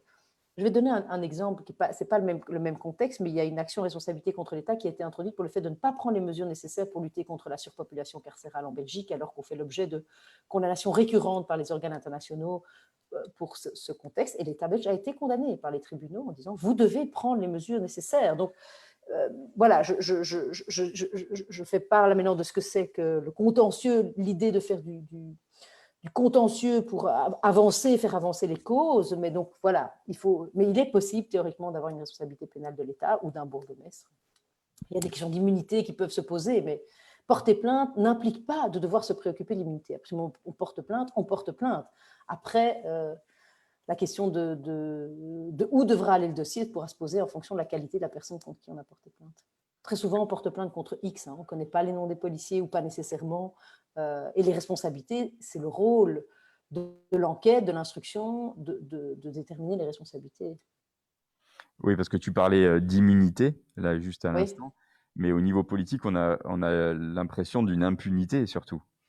Oui, alors ça, c'est deux choses différentes. Il y a des immunités qui sont des immunités diplomatiques ou ce genre de choses, mais l'impunité, c'est surtout le fait que, et ça, je suis, enfin voilà, je ne sais pas quel était ce dossier qui faisait l'objet encore d'un classement sans suite dont Lucie parlait tout à l'heure, mais je suis ahurie du nombre de classements sans suite, et vraiment, j'ai envie d'en appeler à ces procureurs qui sont très sensibles à la présomption d'innocence, mais beaucoup plus sensibles quand c'est la présomption d'innocence des policiers, et en fait, ça ne va pas. On doit être tous logés à la même enseigne. Vous savez quoi? Ils doivent même être logés à une enseigne plus sévère qu'un citoyen non éclairé. Du fait qu'ils sont les seuls titulaires de la force légitime, eh bien, ils doivent être d'autant sanctionnés plus sévèrement quand ils en abusent. Voilà, c'est vrai que parfois, ils doivent arrêter des gens en faisant usage de la force, et que cet usage de la force est légitime. Ça arrive. On peut voir des cas où il y a des vrais cas de rébellion, j'en connais. Mais quand ils abusent, ça doit être immédiat, ça doit être une sanction disciplinaire, ça doit être... Et il faudrait qu'il y ait la réprobation sociale au sein de la police, parce que c'est ça qui permettra de lutter mieux contre l'impunité, parce qu'on le sait, effectivement, c'est la loi du silence au sein des services de police. Celui qui ose dénoncer, il n'a plus d'amis. Vous savez, les amis sont quand même sur le lieu du travail, et donc c'est une vraie mise à l'écart de ces policiers-là.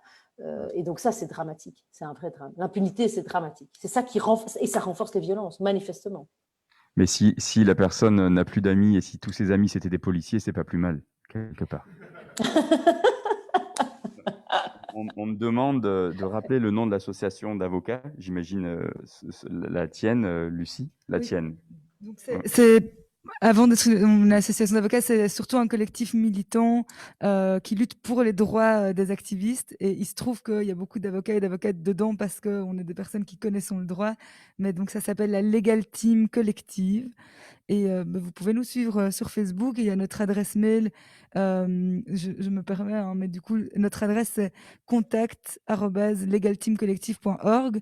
Et on a vocation vraiment à récolter toutes questions, tout témoignages qui sont liés à des mouvements sociaux qui ont lieu en Belgique, particulièrement à Bruxelles, mais dans toute la Belgique. Et donc, vraiment, voilà, on est à disposition. Et notamment, suite à la manifestation de ce dimanche contre la justice de classe, il y a eu un appel à témoignages qui est lancé et qui peut être récolté sur cette adresse mail. J'ai plusieurs questions et commentaires encore. Donc là, c'est plutôt un commentaire. Quelqu'un nous dit, c'est une dame, j'ai filmé la police et diffusé des images floutées. La police a porté plainte contre moi pour droit à l'image et diffamation. Je me suis porté partie civile et j'ai un avocat. Peut-être rebondir là-dessus, désolé, mais Lucie, est-ce que vous avez déjà entendu, en tout cas en Belgique, ça, des gens pour l'instant qui sont où la police a porté plainte contre des gens qui auraient filmé des policiers? Mais moi, je l'ai entendu plusieurs fois. J'ai pas de retour à faire dessus, mais apparemment, ils le font assez régulièrement. Et pour moi, c'est clairement encore une mesure de répression supplémentaire pour dissuader les gens de le faire.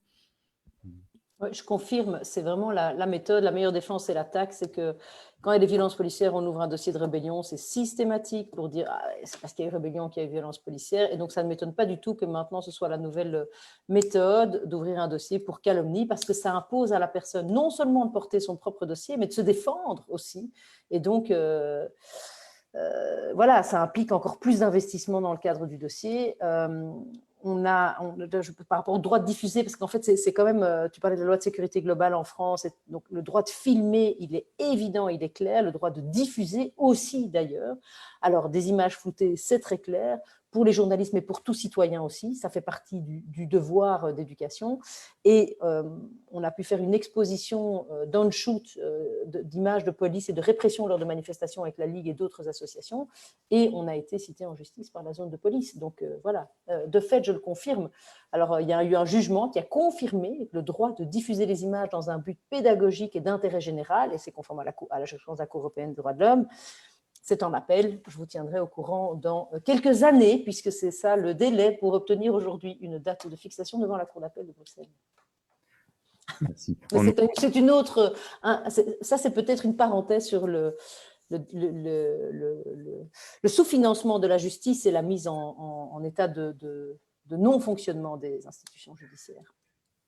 Merci. On nous dit aussi, et ça c'est ce dont parlaient aussi Mariam et Aïcha, il y a aussi la violence de ne pas entendre les plaintes des victimes qui se rendent dans les commissariats.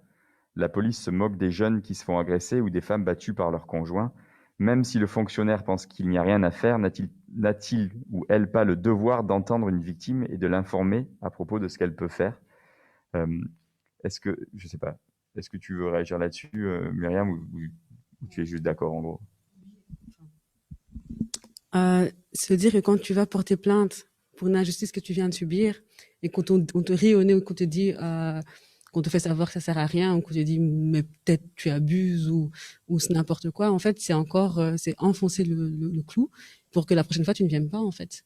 Donc c'est te dire reste à ta place là où tu es, reste à ta place là où on t'opprime et donc c'est ce qui crée, comme tu le sais là tantôt à nouveau, plusieurs jeunes dans plusieurs quartiers bien ciblés, hein, c'est chaque fois les mêmes quartiers, les mêmes types de quartiers, les mêmes types de populations qui sont abusées, mais qui à un moment, comme tu le disais, bien sont lassés parce qu'ils savent bien ce qui les attend, et donc ça c'est un cycle en fait infernal. Et à nouveau, si la police dans ces quartiers est la source des violences en fait qu'ils créent, la question pour moi est la même. Il faudrait diminuer leur présence tout simplement. Il y a quelqu'un qui te rejoint complètement et qui dit le plaidoyer de Mariam qui propose d'investir et d'augmenter le nombre d'éducateurs de rue tout en réduisant celui des policiers dans les quartiers populaires me semble une des propositions les plus intéressantes. Donc voilà. Quelqu'un nous dit aussi je pense à Ibrahima qui était injuste et qui était solidaire avec ses frères de lutte, on va dire, Et c'est aussi pour ça qu'il a été assassiné. Ça, c'est un commentaire qui rentre un peu dans ce qu'on a dit avant. Désolé, je regarde. C'est pas facile de tout faire à la fois. Alors, pendant que tu cherches, je vais rebondir sur une chose, c'est qu'effectivement, il faut changer la culture d'accueil des victimes dans les commissariats. Alors, je suis tout à fait d'accord avec le fait de diminuer la présence policière, de renforcer la présence d'éducateurs, l'éducation, le dialogue, ça marche tellement mieux, en fait, ça présente tellement plus d'effets. Maintenant, on a vu sur les violences conjugales, par exemple, que c'est possible de changer la manière dont on accueille les personnes victimes, parce que quand on pense il y a 30 ans et aujourd'hui, les choses ont changé. Donc, on peut, si on a un peu de courage politique, on peut changer les choses. Ce n'est pas une fatalité, ce n'est pas inéluctable. Si on en a la volonté au niveau des autorités, eh bien, ça peut changer. Voilà, ça ne fait pas partie des choses qui ne sont pas évitables. Là, quelqu'un nous dit... Là, c'est ça. Toutes les fins de manif à Bruxelles ont été le prétexte à une démonstration de force disproportionnée des forces de l'ordre. Comment et qui décide du niveau quantitatif et qualitatif de l'intervention des forces de police? Comment se décide l'interaction de la police fédérale et celle de la zone concernée? D'ailleurs, ça, c'est quelque chose que j'ai lu là en recherchant avant ce soir plusieurs fois. C'est que entre la police de la zone concernée et la police fédérale, il y a des fois des choses complètement différentes, des ordres complètement différents. Qui sait comment ça se passe? Je ne sais pas si Lucie... Non. Personne, peut-être sait comment ça se passe. C'est ça le problème. Est-ce que toi, Olivia, tu as une idée comment ça se passe? Je peux te dire que c'est le bourgmestre qui est responsable des opérations de police. Donc, c'est souvent sur Bruxelles le bourgmestre qui est responsable. Mais non, c'est vrai que la police fédérale peut avoir des instructions totalement différentes et elle dépend directement, sauf erreur de ma part, de l'intérieur. Mais non, je ne suis pas une énorme spécialiste de la hiérarchie policière, mais en tout cas, c'est le bourgmestre qui est le chef de la zone de police. C'est lui qui est responsable de la fonction de police. Donc, a priori, c'est lui qui prend les décisions sur la manière dont on peut intervenir sur sa zone. Et c'est quand même plus souvent, me semble-t-il, mais ça, Lucie peut-être confirmer, la police locale qui est concernée que la police fédérale. Oui, en effet, généralement, c'est plutôt le bourgmestre et la police locale qu'on croise en manifestation. Donc, ça dépendra de la commune, en fait. Voilà, c'est comme souvent Bruxelles. Hein. J'ai bien dit Bruxelles. Je voulais revenir un petit peu, peut-être avec Mariam et Aïcha, sur les circonstances de la mort d'Ibrahima et aussi de Ilyes, qui lui était un sans-papier algérien qui n'avait pas de famille à Bruxelles. On en a parlé tout à l'heure. Qu'est-ce que ça fait pour toi, qui sont sa sœur, d'entendre les mensonges, en fait, qui sont quand même déballés très très vite après la mort d'une personne en cellule ou dans un commissariat ou après une intervention policière. On ne peut pas demander à la famille d'Ilyes parce qu'elle n'est pas là, mais il faut se rappeler qu'Ilyes, on ne sait pas du tout encore vraiment ce qui s'est passé. On sait juste qu'il est rentré au commissariat, j'allais dire en bonne santé, on ne sait pas non plus, parce que peut-être qu'il s'est passé des choses dans le fourgon ou dans le commissariat, que les policiers ont dit qu'ils croyaient qu'Ilyes dormait et qu'ils se sont rendus compte un peu après qu'il y avait du sang qui coulait de ses oreilles et de son nez et donc il est mort. Encore une fois, je ne veux pas faire de supputation, je ne suis pas médecin non plus. J'ai l'impression que quand le sang sort des oreilles, c'est souvent des traumatismes crâniens ou des hémorragies internes. Et j'imagine que c'est rare qu'un traumatisme crânien ou une hémorragie interne arrive quand on fait la sieste. Donc voilà, c'est étonnant. Et sur Ibrahima, on en a parlé. La drogue qu'il aurait avalée, qui a été, encore une fois, prouvé que ce n'était pas vrai. C'est une forme aussi de violence terrible. Et on n'a pas parlé des médias, parce que c'est pas le sujet de ce soir. Mais quand on voit ce qui se passe au niveau médiatique autour des violences policières, en tout cas des médias de masse, on va dire, c'est terrible. Qu'est-ce que tu en penses, Aïcha? Moi, je trouve qu'il y a certains médias, en fait, qu'ils abusent parce que ils n'ont pas d'informations qui sont claires et ils accusent la chose. Ils mettent ça en avant dans leur télé, par exemple comme RTBF, quand ils ont accusé comme quoi mon frère avait ingéré de la drogue avant de prendre une fuite, alors que l'avocat a totalement passé le truc. Moi, je trouve que les médias doivent d'abord bien savoir ce qu'ils disent avant d'en parler parce que ça peut se retourner contre eux, comme RTBF, comme ce qu'ils ont dit, parce que c'est totalement faux. Moi, j'ai l'impression qu'il y a certains policiers qui essayent de cacher leurs trucs en sortant des grands trucs en mode, en disant, pardon, que la personne, elle était mauvaise. En fait, en donner une mauvaise image d'une personne alors que c'est pas vrai, qu'ils n'ont pas de preuves concrètes. Ouais. Et j'imagine à quel point ça doit être terrible parce que quand la police tue Ibrahima, c'est l'État qui tue Ibrahima. Et quand la police donne des informations aux médias en disant Ibrahima a avalé de la drogue alors que c'est pas vrai, c'est l'État qui donne aussi ces informations du coup à la police. Et l'État normalement doit protéger les citoyens et doit être là pour vous soutenir. Et là c'est une double punition. Je trouve ça terrible. Et Ilyes, j'avais oublié, on a vu des titres dans les médias qui sont ahurissants. Ilyes, qui est mort dans la cellule, avait volé une veste chez je sais plus quoi, Zara à 119 €. Désolé, j'ai fait de la pub pour Zara, alors je vais devoir citer deux autres marques, je ferai ça plus tard. Non, mais c'est vraiment affolant d'en arriver là. Et on parlait tout à l'heure de manque de confiance dans la justice, dans la police, de lassitude. Mais encore une fois, je suis un homme blanc, j'imagine même pas ce que vous devez ressentir après des moments comme ça, quoi. Oui. En fait, la police, ils discriminent les gens. Par exemple, moi, en étant voilée, j'ai déjà vécu une insulte d'une policière, notamment à la rue Neuve, pendant quand il y avait encore le couvre-feu et que les magasins ils étaient encore ouverts. Je marchais vers la rue Neuve, mais sans faire exprès, je voulais aller dans un magasin, mais j'ai fait le contresens. Elle me dit, ouais, vous toujours vous respectez rien. Genre, elle me dit ça comme ça, vous toujours respectez rien. Mais pourquoi nous? Elle dit vous. Pourquoi moi, par exemple? Alors qu'il y a beaucoup de gens qui faisaient ça, mais c'est à moi qu'elle est venue crier. Je me suis sentie devant tout le monde, il y a tout le monde qui me regardait, je me suis sentie discriminée. Je sais pas si c'est parce que je porte le voile, si c'est parce que je suis noire. En fait, il y a du racisme. Même si, parce que, par exemple, le syndicat de la police, quand il a eu une confrontation avec l'avocat, il a précisé qu'il n'y a pas de racisme dans la police. Pourtant, la vidéo 2 jours plus tard qui est sortie de 2 femmes qui insultaient dans nos quartiers, parce que j'habite là, ça prouve le contraire. C'est tout à fait vrai. La première chose, c'est de reconnaître qu'il y a du racisme. Si on ne reconnaît pas, on peut même pas adresser le problème. La première chose, c'est de le reconnaître. Et c'est évident qu'il y en a. Évident.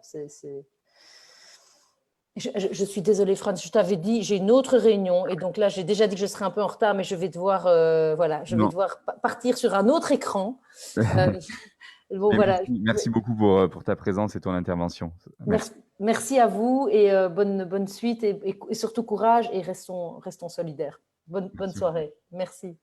Tu voulais parler, Lucie, je crois. Je voulais juste renchérir là-dessus par rapport au fait donc les insultes des policiers envers les personnes racisées. Alors évidemment, je le vis pas moi-même, mais simplement je voulais partager un truc qui m'avait marqué. Suite à cette manif de dimanche, il y a eu une flopée de témoignages concordants qui faisaient état, enfin on en a parlé tout à l'heure avec César, mais donc vraiment une flopée de témoignages concordants qui faisaient état non seulement de violences dans la cellule, de passage à tabac, mais également énormément d'insultes racistes. Et ces témoignages venaient de plusieurs sources. Et bon, évidemment, la question des violences, c'est horrible, et c'est horrible qu'il n'y ait pas de réaction, mais notamment sur les insultes racistes. Moi, je ne comprends pas comment c'est possible que suite à tous ces témoignages, il n'y ait aucune réaction des politiques, aucune réaction de la part des autorités de la police. Pour moi, le fait de ne pas réagir par rapport à ça, finalement, soit c'est vraiment assumer le fait de se dire qu'on va dire que tout le monde ment, mais c'est quand même gros avec le nombre de témoignages qu'il y a.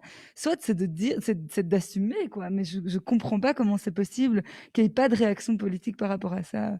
Je trouve que c'est tellement flagrant, en fait, que ça me dépasse. Mais après, c'est un commentaire très naïf parce qu'en même temps, c'est comme ça que fonctionne. Le racisme systémique est présent depuis toujours. Donc, ce n'est qu'un reflet de ce problème systémique. Mais c'est vrai que ça m'a encore choqué suite à ce dimanche. Merci. C'est un débat, on s'en rend compte, en fait, qui va beaucoup plus loin que la police, que la justice. C'est un débat sociétal de quel type de société dans laquelle on veut vivre. C'est le même débat, mais c'est un autre débat parce que là, notre débat, nous, touche à sa fin. Mais je voulais, du coup, on a vraiment une dizaine de minutes. peut-être faire un petit tour de table, mais un petit tour de fauteuil pour dans cette masse de négativité, on va dire, et d'horreur qu'on entend tous les jours. Le point positif ou les points positifs, c'est qu'il y a des gens qui continuent à manifester malgré qu'ils se font taper dessus. C'est qu'il y a, comme tu le disais, Aïcha, des gens qui sont très très proches de vous, très solidaires avec la famille. On voit sur les campagnes Maouda, sur les campagnes Adil, Mehdi, que la société civile, il y a quand même une partie qui se bouge et qui se mobilise. On arrive à un moment et à un point, je pense, où il va falloir vraiment, en tant que société patriarcale et blanche, comprendre ce que ça veut dire le privilège blanc. Et ça va être une partie très importante de la suite, parce que tant qu'on ne comprend pas ça, tant que les gens vont dire il y a plus de gens racisés en prison, c'est parce qu'ils sont racisés, et on sait que les gens racisés foutent le bordel, un peu comme le policier t'a dit, ça ne va pas marcher, on va pas y arriver. Mais du coup, et César, si tu veux revenir dans le champ, si tu veux parler 2 minutes dans le champ. Mais voilà, donc si on a à peu près 10 minutes, et j'aimerais bien qu'on finisse sur ce que vous aimeriez dire, en tout cas, ou un message que vous aimeriez faire passer, et peut-être en commençant par toi, Aïcha, par rapport à ton frère, à ta famille. Voilà. En fait, il faut que les violences policières cessent. Parce que il y a, pendant des décennies, il y a nos ancêtres qui se sont battus pour qu'on ait des droits. Et en fait, là, ils sont en train de tout gâcher.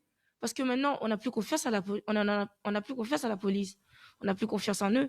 C'est parce qu'il s'est passé tellement de choses que maintenant, quand on va les voir, on va dire, peut-être c'est moi la prochaine. Ou peut-être c'est quelqu'un d'autre le prochain. Donc moi, je veux que justice d'abord soit faite pour toutes les personnes qui ont vécu ça, et que la police essaie de se remettre en question pour voir qu'est-ce qui se passe dans leur société à eux. Voilà. Parce qu'il faut pas oublier, et je pense qu'on l'oublie, que sous l'uniforme, il y a un être humain. Voilà. Et ça, c'est une question aussi importante. Je dis pas ça pour les défendre, hein, si vous voulez ce que je dis que on peut déconstruire cette chose. César, je sais pas si tu veux dire 2 mots, 3 mots. Aïcha, pardon, Oui. vas-y. En fait, je voulais aussi dire que je ne généralise pas toute la police. Parce qu'il y en a, je sais qu'ils sont très, très gentils. Mais en fait, il y en a, ils méritent vraiment pas de travailler dans la police. Parce que ils sont racistes. Si on enlève toutes les personnes racistes, je crois que la police, ce serait les meilleurs. Parce qu'ils sont censés nous protéger, pas nous tuer. Donc voilà. Merci beaucoup, Aïcha. Dans ces temps-ci, je trouve que c'est difficile d'être optimiste. Donc, pour moi, c'est plutôt. Il y a un quote de Gramsci, bon, un vrai marxiste, c'est peut-être pas l'endroit de. Si, Voilà, vas-y. c'est pas, on n'est pas tous marxistes, mais juste, c'est être pessimiste de pensée et optimiste d'action. Et pour moi, c'est quelque chose qui m'aide beaucoup dans ces temps-ci. Donc, venez manifester, quoi. C'est tout ce que je veux dire. Il faut qu'on continue à lutter, même si ça a l'air très difficile. Et il faut que justice soit faite. C'est tout. Parce que même moi, qui est blanc, qui ai accès à un combat judiciaire, je pourrais aller porter plainte de ce qui s'est passé dimanche. Je le fais pas parce que j'y crois pas, parce que ça prend trop d'énergie, parce qu'on voit bien que le comité P c'est une blague, que c'est celui qui t'a frappé qui peut après être son propre rechercheur. Donc on voit très bien que porter plainte, voilà, ça sert à rien. Et aussi, comme on a dit, c'est politique, c'est Claus qui est soi-disant socialiste qui dit d'aller arrêter plein de jeunes, de frapper les jeunes. Donc voilà, pessimiste dans les pensées, optimiste dans les actions, c'est tout ce que je peux dire encore, je pense. Ouais. Merci beaucoup. On est plus nombreux, faut pas oublier ça. Hein. On est plus nombreux. Oui, même que voilà, à Bruxelles on est plus nombreux, on peut être solidaire, voilà. Marianne. Peut-être juste pour rapidement rebondir ce que tu disais, que derrière l'uniforme, il y a des êtres humains. C'est-à-dire qu'il y a 2-3 jours, j'en parlais avec une amie, que je sonde en fait l'âme de ces personnes. En tant qu'être humain, il y a des choses qui se sont passées. C'est-à-dire que ces personnes peuvent dormir tout en allant bien, je me pose vraiment des questions sur l'humanité d'une grande partie de la police, clairement. Et donc, je ne vais pas revenir sur ce débat qu'il y a des gens anti-policiers parce que c'est un problème structurel, clairement. Il faut que la police se remette en question. Il faut que nos politiques... C'est vrai que j'ai pas mal parlé de police, mais nos politiques, on vous a à l'œil. Donc, clairement, c'est une menace démocratique, tout simplement. On vote pour des personnes. Ces personnes sont censées être les garants de nos droits. À partir du moment où ce n'est pas le cas, eh bien, nous, on est là pour avoir un œil sur vous. Donc, moi, à nouveau, comme il citait Gramsci, je suis plutôt réaliste, on va dire, et je vis dans un quartier populaire depuis très longtemps, et la police, voilà, sont mes voisins à la limite. Donc, niveau positif, je dirais plutôt dans nos actions, dans la surveillance qu'on va essayer de faire et dans le combat qu'on va essayer de mener, parce que tu le disais tantôt, il y a des familles qui sont déshumanisées, il y a des jeunes qui sont déshumanisés alors qu'ils n'ont rien fait. On va essayer de rester là pour eux et que leur mémoire ne soit pas salie par la plupart. Ouais. Attends, garde le micro, Mariam. Ouais. En fait, je viens de penser à quelque chose. Mhm. Est-ce qu'il n'est pas important aussi, à ton avis, de penser tout ça comme quand on parle d'intersectionnalité des luttes, donc de mouvements de tous bords qui s'accordent à une vision d'une société et qui travaillent ensemble pour avoir des alliés et créer des alliances. Ça se dit ça en français? Et créer des alliances. Mais sur la question de la violence policière, effectivement, tu le disais tantôt, quand on voit des personnes qui rentrent dans une cellule et qui en fait rentrent en cellule souvent en bonne santé, qui en sortent mortes, c'est pas qu'une question de la famille. Si maintenant des personnes blanches se voient aussi victimes de telles violences, où est-ce qu'on va plus tard? Donc là, si toute la société ne s'allie pas, comme tu le dis, je ne sais pas où on va. Mais à nouveau, comme tu dis, si les personnes blanches subissent ça, il ne faut pas oublier que entre-temps, pendant je ne sais combien d'années et de manière beaucoup plus violente, les personnes racisées et de certains quartiers précaires le vivent depuis longtemps. Donc, si on veut aller vers une société plus démocratique, parce que là, on n'y est pas encore, on essaie de se battre pour, si on ne s'allie pas tous ensemble et qu'on ne pointe pas les choses comme elles sont, on n'appelle pas le racisme racisme, on n'appelle pas violence policière et source du problème police et non jeunesse et non jeunes fâchés, racisés qui ne comprennent rien, jeunes drogués. Non, police, eh bien on n'ira pas très loin. Merci. Donc, tu demandais une note positive. C'est pas tout à fait ça. C'est pas oui, c'est pas une note positive, c'est comment aller de l'avant. Ouais. Mais donc, je vais essayer quand même de conclure sur quelque chose de positif. Et en fait, ça rejoint complètement ce que tu viens de dire, Mariam. C'est-à-dire que nous, ce qu'on observe au sein de la Legal Team, au contact de terrain de l'activisme bruxellois, c'est qu'il y a quand même une tendance ces dernières années à aller vers la convergence des luttes. Et donc, notamment, pour moi, ça veut dire aussi que les militants qui ont des privilèges, que ce soit des privilèges socio-économiques ou des privilèges de race, se mettent en fait au service des luttes qui sont portées par des personnes qui sont concernées, mais dont la voix est moins entendue ou moins respectée.